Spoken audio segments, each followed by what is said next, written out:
You can now support Ghost Maps on Patreon. Simply look for We Are HANTU or click the link in the description. Inspired by an account from Vic. Ghost Maps. Entry 120, Tyersall Avenue, Singapore.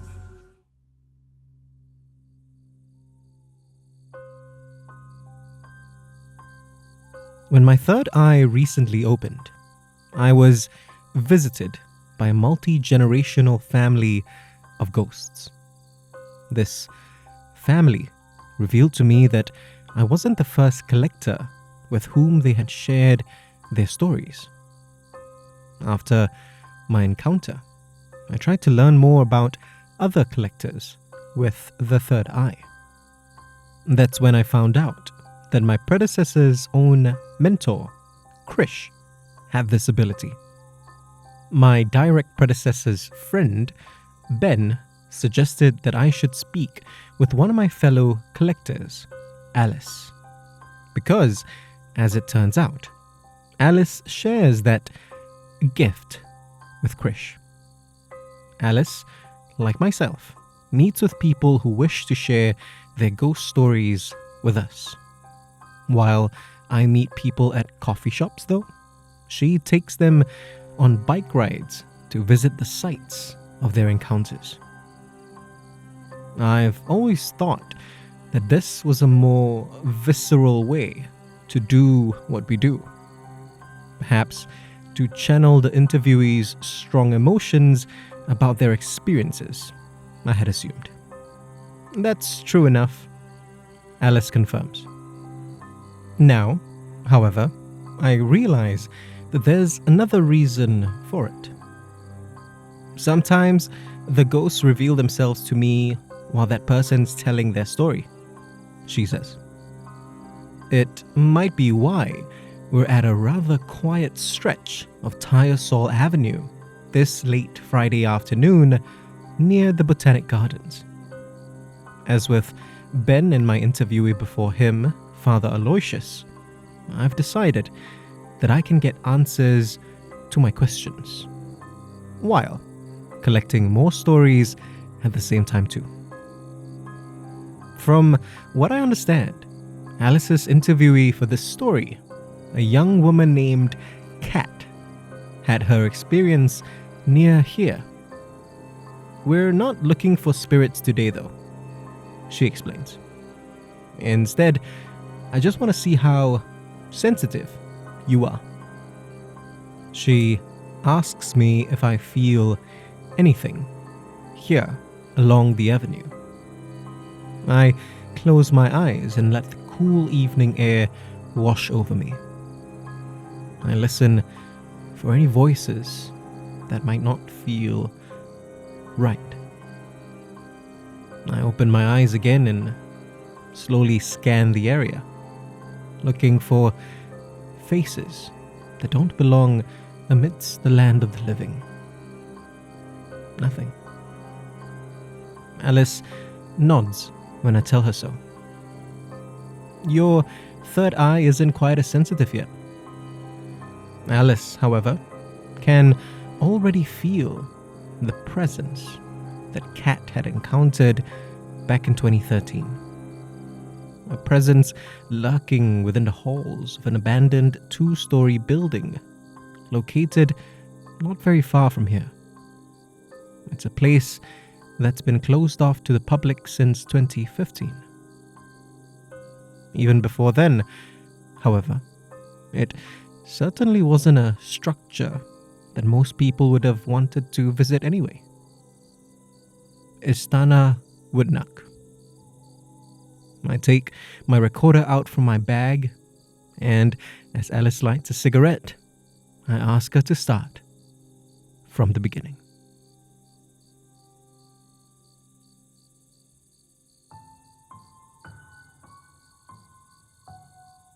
Kat was just 18 at the time. I was trying to figure out who I was back then. She had told Alice a year ago. This was during my photography phase. She was particularly passionate about chronicling urban decay. Singapore was already known then as this pristine utopia, she said. And that's why I loved looking for buildings that hadn't been maintained or had fallen into disrepair. Most of the places she visited were just old flats or condos that were waiting to be demolished. When a friend told her about Istana Woodneuk, though, she knew she had to find it. An untouched building from Singapore's distant past was such a rarity after all. She went looking for it late one Sunday afternoon, thinking that she could see and capture it in the day's best light. What she ended up seeing, however, was so much more than she could have imagined. There was this barely visible path through a forested area that led to the Istana, she had told Alice. Her classmate had given her directions to this path, but she managed to miss it about 5 times.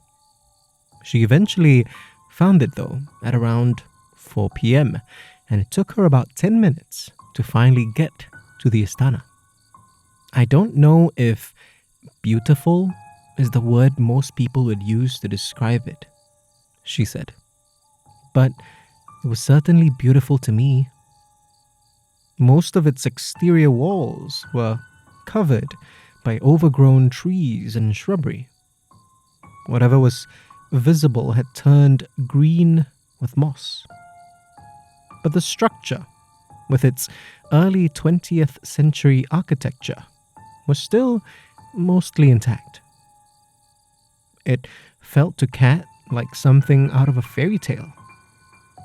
She started snapping photos with her DSLR of its exterior first, then its halls within.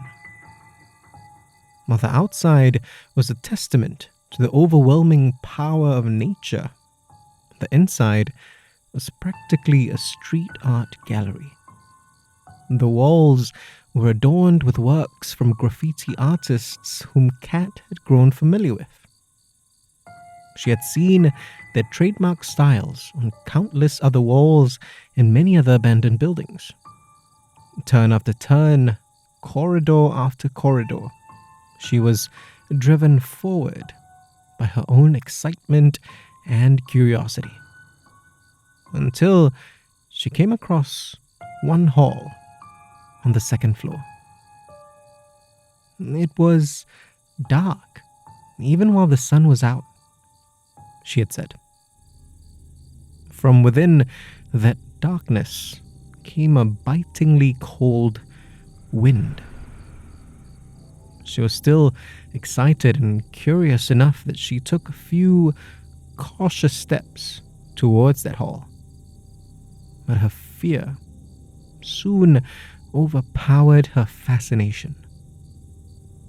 She took 2 steps backwards, afraid to turn away from the chilling gloom before her. And as she moved away from the ominous hall, her eyes adjusted to the darkness within. And that's when she saw it. A pair of red eyes staring out back at her. They appeared to be human, though there was something primal to the way they glared at her, unblinking, like a beast eyeing its prey.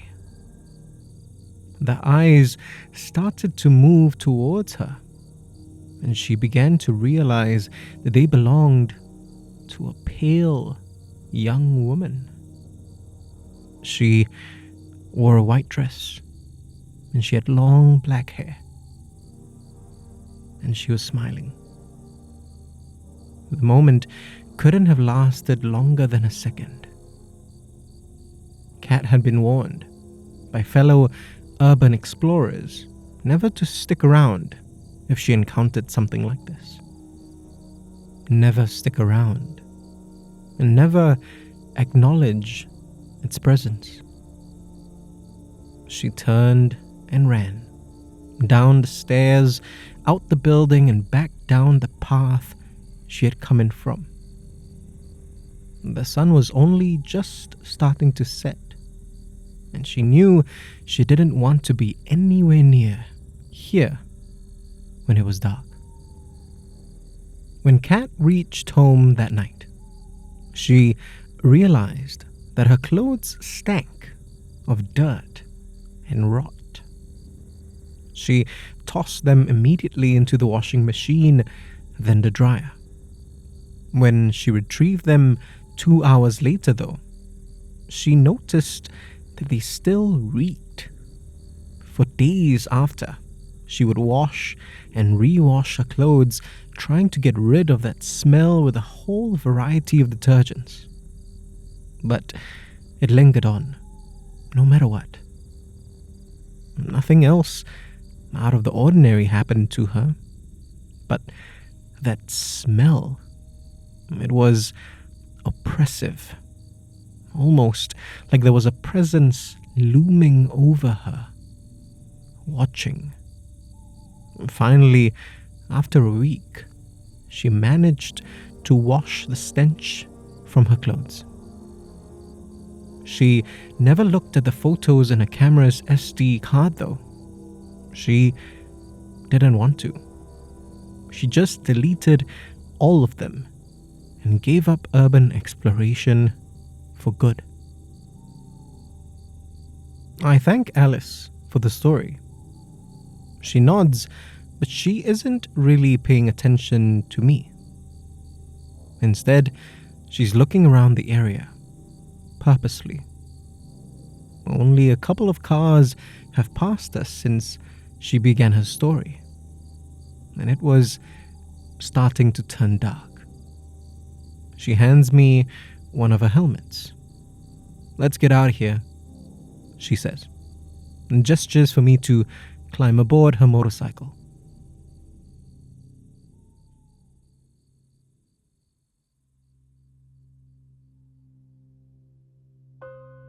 We're at a coffee shop now, closer to town, with both of us sipping kopi. Alice looks more at ease. I ask her when she had developed the third eye, and she says that she's always had it, since she was a kid. "I never told you about it because, well, it's not something I like to talk about," she says with a shrug. I tell her that I understand, and now more than ever, I realize that I truly do. I ask her about Krish then, and to my surprise, she smiles. It's a warm smile, almost wistful. "He was a good old guy. Funny," she says. "He was probably the only person I ever met who made me feel comfortable about this." She says that he had talked to her about what it was like to be a collector with a third eye. "But," she says, "I never spoke to that family you encountered. I knew about them, but because of how I collect my stories, they never spoke to me." She says that in that way, she could never really take over from Krish.